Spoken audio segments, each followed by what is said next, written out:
En tapant les mots théorie du chaos dans mon navigateur de recherche, je tombe sur cette définition. En mathématiques, la théorie du chaos étudie le comportement des systèmes dynamiques très sensibles aux conditions initiales. Par théorie du chaos, nous entendons l'étude des systèmes complexes, l'étude des comportements dynamiques. La systémique est pour le cybernéticien Heinz von Foster l'évolution de la science.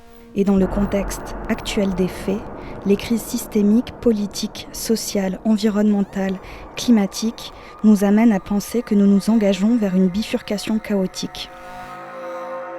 Ilya Prigojine, prix Nobel de physique-chimie, nous a montré que contrairement à ce que l'on croyait, dans certaines conditions, en s'éloignant de son point d'équilibre, le système ne va pas vers sa mort ou son éclatement, mais vers la création d'un nouvel ordre, d'un nouvel état d'équilibre. Les situations extrêmes recèlent la possibilité de créer de nouvelles structures, de recréer du vivant, de l'organiser, là où il n'y avait plus que du chaos. Ainsi, dans un futur prospectif, comment poser la question d'une bifurcation néganthropique ? Le projet Scalabilité est une exploration conceptuelle audio de paysages mathématiques fractales, ensemble de Mandelbrot, Lapin Doidi, Fractal Burning Ship. Le projet se décline en une série de musiques vidéo prenant les fractales pour de véritables cosmos. Ces univers sont vus à travers le regard computationnel de nos logiciels et de nos machines musicales, séquenceurs, synthétiseurs, sampleurs, boîtes à rythme.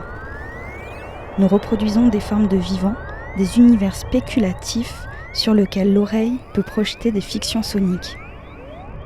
Dans notre recherche, la fractale devient un vecteur de fiction spéculative, tourné vers un imaginaire de science-fiction psychédélique, féministe, cybernétique, écologique et post-digital, ouvertement glitch, au sens où Kim Kaskon le définit dans son article « The Aesthetic of Failure, Post-Digital Tendencies in Contemporary Computer Music ». L'univers créé s'inspire du concept métanarratif de sonic fiction et de mythes scientifiques dans le contexte de la musique visuelle contemporaine électronique. Le langage audiovisuel créé se désarçonne de l'attraction gravitationnelle de la narrativité et flirte inévitablement avec la poésie, les textures mutantes, les mixilogiques et ses glissements vers des métanarratifs plus obscurs.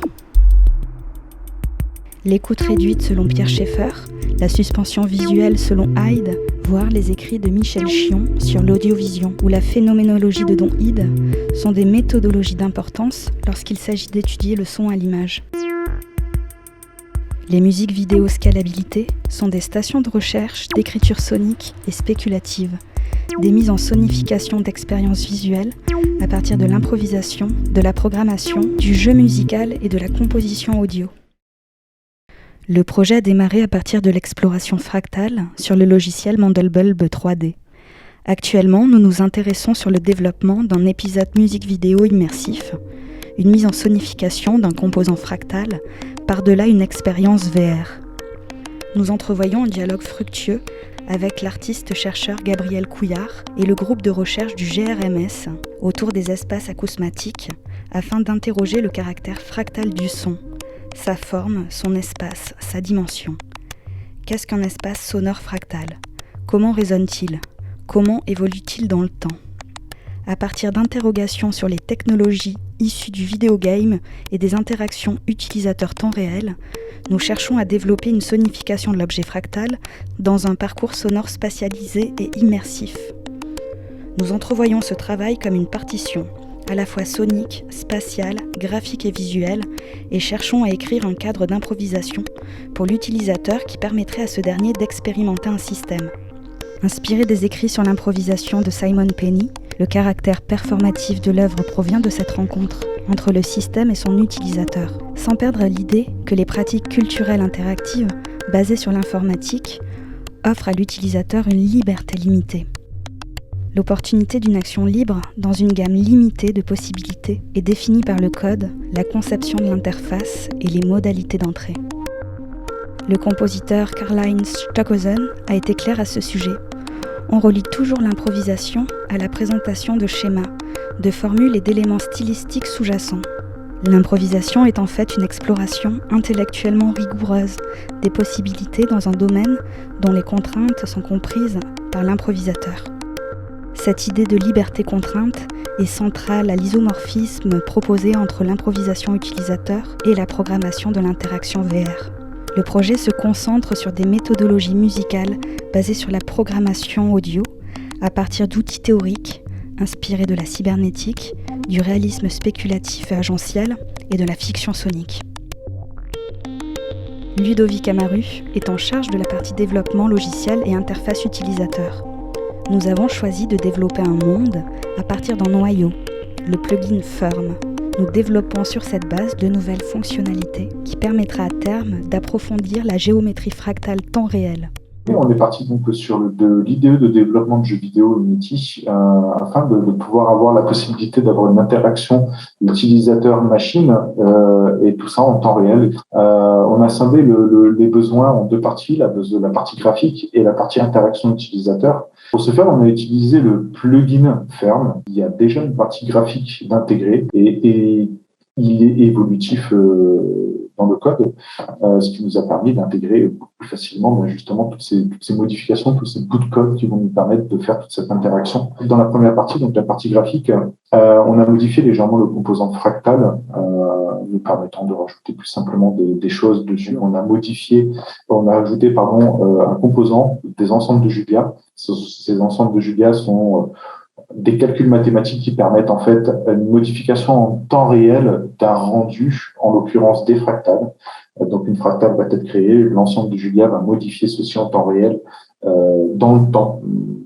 Nous avons aussi rajouté un composant partie graphique, donc le post-effect, qui permet de rajouter des effets tout simplement sur le rendu final de l'objet, en l'occurrence ici les fractales, donc permettant de faire des effets de tableau, par exemple, donc des effets lumineux ou des effets de couleur. Ces bouts de code sont rendus un peu ouverts, permettant donc justement à Atypix d'intégrer et de rajouter des fractales, rajouter des ensembles de Julia ou des paramètres post-effect, etc. Donc c'est Atypix par son imagination et son côté mathématique qui intégrera toutes ces fractales et tous ces bouts de code. Et donc nous avons en deuxième partie donc tout ce qui est interaction utilisateur-machine, donc et le logiciel, donc logiciel Unity, les machines externes, le clavier, synthétiseur, etc. Et donc, surtout, l'utilisateur, interaction d'entrée utilisateur. Nous avons donc l'audio-in permettant, via une range de spectres sur un spectre donné, pouvoir modifier les paramètres d'Unity, que ce soit une modification graphique, des fractales, des ensembles de Julia, etc. Pareil, donc les MIDI in, nous avons des control change, les notes, nous avons du MIDI out, bien entendu, control change et notes. Nous avons donc tous les paramétrages d'entrée pour tous les claviers, les souris, la gyroscopie du casque VR, qui nous permettent de modifier les paramètres. Tout ça, ça fonctionne avec des interpolations. Au moment de l'appui, en fait, on va pouvoir paramétrer une courbe d'interpolation qui va jouer dans le temps. Et donc, ce paramètre d'entrée va être modifié et envoyé à la sortie selon cette courbe et selon le temps donné pour pouvoir donner un peu plus d'effet sur une entrée.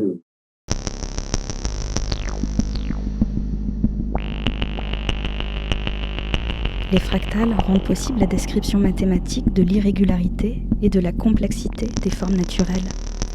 Comment décrit-on mathématiquement un nuage ou un jet turbulent ? La géométrie classique nous force à ramener les objets naturels à des formes simples, à manipuler mathématiquement. En l'absence d'outils mieux adaptés, ce carcan rigide a dominé notre approche de la nature depuis l'Antiquité, sans toutefois en permettre une description adéquate. L'attrait des fractales est de fournir un instrument mathématique capable de saisir la complexité géométrique des objets et d'ainsi briser les limites imposées par la géométrie euclidienne. Nous nous entretenons avec Atypix. À partir de son expertise en mathématiques, il évoque avec nous sa compréhension de l'objet fractal, sa forme, ses dimensions. Moi, ce que je me rappelle au début, sur ce qui m'avait profondément étonné dans les fractales, c'était le concept de dimension non entière, en fait. Donc, on connaît souvent les 3 dimensions, des fois 4 avec le temps. Dans certains trucs de science-fiction, c'est la 5e dimension. Voilà, la géométrie plane, c'est la géométrie à 2 dimensions. Une dimension, c'est juste une ligne, c'est rarement très intéressant. Et là, c'était des objets qui étaient de dimension 1,7, 2,3, ce genre de choses. Il y a plusieurs autres concepts qui sont reliés au terme de fractal, comme les self-similarities, le fait d'être auto-similaire, c'est-à-dire que plus on zoome, si on zoome, on retrouve à peu près la même structure. Mais pour moi, ce qui m'avait vraiment marqué au début, c'était ce concept-là de dimension non entière. Et j'essaie de m'imaginer, c'est quoi un carré ou un cube, parce qu'un carré, c'est de dimension 2, un cube, c'est de dimension 3. C'est quoi l'équivalent d'un carré ou d'un cube en dimension 2,5? Donc, j'ai commencé à lire un peu les écrits de Mandelbrot, donc forcément un classique, où il expliquait que les fractales, il y en a des très simples qu'on connaît très bien, en fait, comme la côte de Bretagne. C'est un de ses exemples préférés, où il explique qu'en fait, quand on mesure, on va dire, la frontière entre la Terre et l'eau en Bretagne, si on la mesure sur une carte du monde, on va trouver quelques centaines de kilomètres. Si on la mesure avec une carte plus précise de la région de Bretagne, on va du coup avoir des chemins beaucoup plus tortueux. Et donc, on va faire beaucoup plus de chemins pour arriver au même endroit. Et donc, on va avoir une longueur beaucoup plus grande, et vraiment beaucoup plus grande. Et si on zoome, il dit, si on imagine quelqu'un qui va vraiment marcher à pied sur toutes les plages, sur tous les endroits où à la limite entre l'eau et la terre, eh ben, il va faire un parcours énorme, quasiment infini en fait pour un être humain. Et après, il dit, on pourra encore zoomer plus au niveau des atomes, voir pour chaque atome, à chaque endroit, essayer de tracer la ligne sur les atomes et de mesurer cette longueur-là en fait. Et donc, c'est un des premiers objets qui montre et qui a été étudié, enfin en tout cas qui a été donné en exemple dans la théorie fractale par Mandelbrot, qui permet de réaliser concrètement qu'est-ce que c'est une fractale et en fait pourquoi ça existe de façon assez naturelle en fait dans le monde qui nous entoure. Mais ce qu'il explique, c'est qu'un objet mathématique comme la fractale, on imagine, on se permet de pouvoir zoomer encore au-delà et de s'imaginer qu'à chaque fois qu'on zoome, au lieu d'avoir un trait, eh ben, on va découvrir de nouvelles aspérités, de nouvelles choses. Et, voilà. Donc, il y a déjà aussi cette notion-là de zoom, où en fait, quand on voit au global, quand on zoome de plus en plus, on a finalement à peu près la même structure, et qui fait que cet objet-là, il n'a ni longueur, donc il n'est pas de dimension 1, parce qu'il a une longueur infinie, mais il n'a pas non plus d'air, c'est-à-dire que ce n'est pas une surface. Si on mesurait son air, elle serait de surface nulle, donc il est de dimension inférieure à 2. Donc voilà, cet objet-là aura une dimension entre 1 et 2. Et donc l'idée de la dimension, qui n'était pas vraiment précisée avant, et je trouve que le concept de fractal aide un peu à mieux s'imaginer c'est quoi une dimension. La dimension, en fait, c'est la dimension dans laquelle notre objet a une mesure.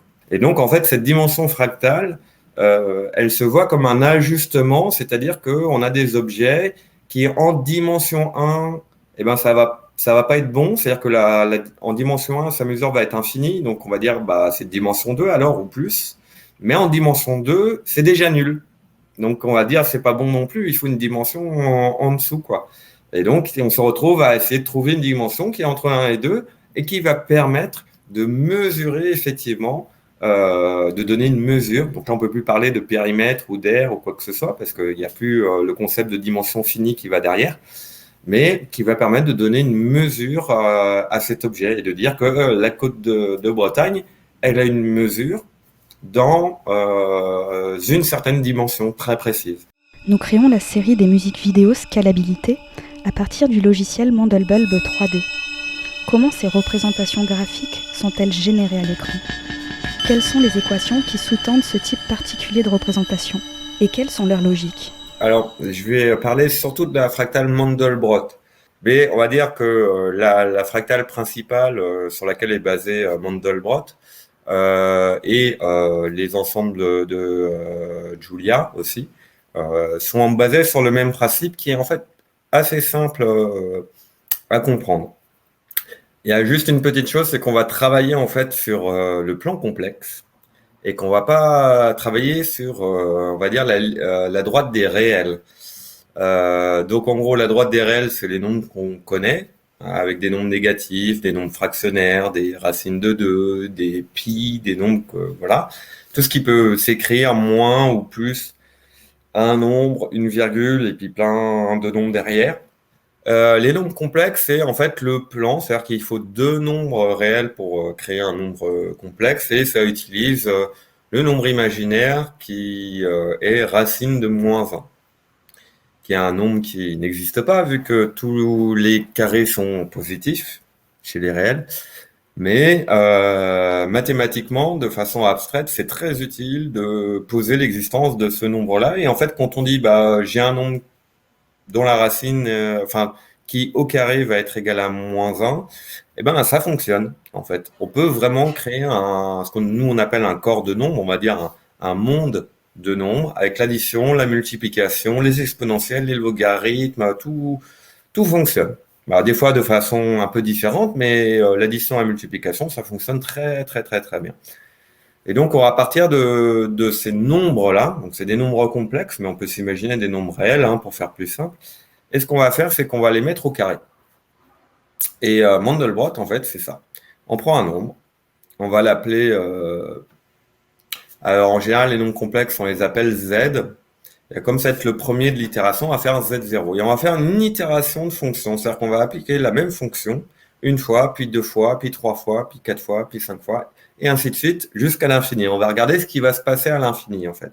Donc là, on a déjà, en fait, l'idée d'un système dynamique quelque part. Et donc, on va prendre un nombre, on va le mettre au carré, et on va rajouter le nombre qu'on avait pris au départ. Par contre, ça, lui, il bouge pas. Ça va donner un autre nombre, et ce nombre-là, c'est pareil. On va le mettre au carré, et on va rajouter le tout premier nombre, ce qu'on appelle la graine, c'est-à-dire le premier nombre qu'on a utilisé au départ. Et on va continuer comme ça. On va faire juste, en fait, on dit la formule, c'est Z, le nouveau Z, c'est Z au carré plus Z0, qui est le premier Z, en fait. Et on va regarder, en fait, la question, c'est est-ce que ça part à l'infini ou pas? Parce que l'ensemble de Mandelbrot, c'est l'ensemble des points ou des nombres, du coup, parce qu'on fait la confusion entre les points du plan et les nombres complexes. Pour les méthodes, c'est vraiment la même chose, c'est une représentation, quoi. Et ben, c'est l'ensemble des points du plan qui vont rester stables, c'est-à-dire qu'ils ne vont pas partir vers l'infini en fonction des itérations de cette fonctionnalité-là. Donc sur la droite des réels, on sait ce que ça représente, et sur la droite des complexes, ça va être un peu différent. Parce qu'il y a ce côté un petit peu -1 qui va des fois rajouter, mais des fois il va s'enlever, des fois... Et donc ça va pas faire exactement la même chose, et puis ça va pas faire que un bon segment bien propre, ça va faire des petites boules, des petits machins, et puis en fait on s'est rendu compte qu'on avait quelque chose d'assez incroyable qui est la fractale de Mandelbrot. Ce qui est important pour moi, c'est que c'est des itérations, c'est-à-dire qu'on va itérer le même processus, et on va regarder en gros, est-ce que ça s'en va loin à l'infini, ou est-ce que ça reste confiné, quoi. Et en faisant ça, il découvre l'ensemble de Mandelbrot. Voilà. Après, les couleurs, la façon dont c'est affiché, ça va être au bout de quelle étape on va considérer que tu es parti de l'écran. Et en fait, ce qu'on voit, les couleurs, c'est des points qui ne sont pas dans l'ensemble de Mandelbrot. C'est des points qui sont proches de la frontière. C'est ça qui est rigolo. C'est que les points qui ne sont pas partis, on va toujours les afficher de la même couleur, en général en noir ou en blanc. Enfin, ça dépend quelle couleur on prend pour l'intérieur de l'ensemble. Mais les différences de couleurs qu'on va tracer, qui vont faire qu'on va avoir des jolies images, ça va être en fait au bout de combien d'étapes le point est sorti, en fait. Et donc on a un petit théorème qui nous explique qu'à partir du moment où un point il est plus loin que 10 il est éloigné de plus de 10 du point 0,0 du centre du plan, on est sûr qu'il va partir à l'infini. Et donc en fait, on s'en sert comme de limite. On dit on va compter le nombre d'itérations à partir qu'il a fallu pour que ce point-là sorte de ce cercle-là. Et du coup, ça va donner un nombre et on va pouvoir lui attribuer une couleur. Et donc, quand on va zoomer, on va pouvoir distinguer des points qui vont partir au bout de 361 itérations, 362, 363. Et donc, à chaque numéro, à chaque nombre entier, en fait, on va associer une couleur, en général assez proche. On va donner une gamme chromatique, enfin, essayer de faire quelque chose d'assez sympa.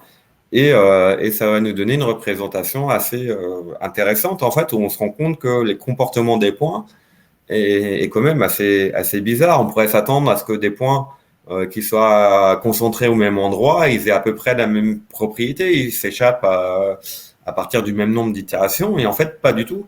À un même endroit, il y a des points qui vont s'échapper au bout de 100 itérations, d'autres au bout de 4000 et d'autres au bout de 4 millions, quoi. C'est complètement presque aléatoire, en fait. Même si c'est pas aléatoire, vu qu'on connaît la formule, on sait comment la déterminer, on sait comment la calculer. Et après, on s'est rendu compte que c'était fractal.